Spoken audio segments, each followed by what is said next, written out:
আজকে ২৬ সালের ১২ ফেব্রুয়ারি নির্বাচন বাংলাদেশে। তা আসলে আমরা মুসলমান, আর আল্লাহ তাআলা মুসলমানদের ব্যাপারে কি বলেছেন?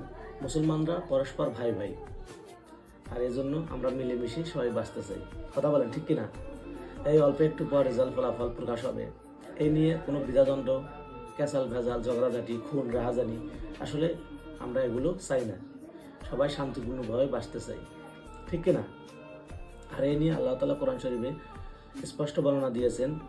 সূরা আল হুজুরাত পারা নম্বর ২৬ আয়াত নম্বর ১০ আল্লাহ তাআলা স্পষ্টভাবে বর্ণনা দিয়েছেন, ইন্নামাল মুমিনুনা ইখওয়াতুন ফাআসলিহু বাইনা আখওয়াকুম।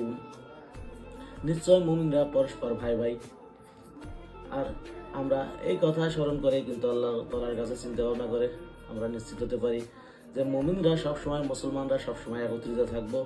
কিন্তু এ নিয়ে কোনোদিন ভেজাল, ক্যাচাল, খুন রাহাজানি আমরা কিন্তু একমত না।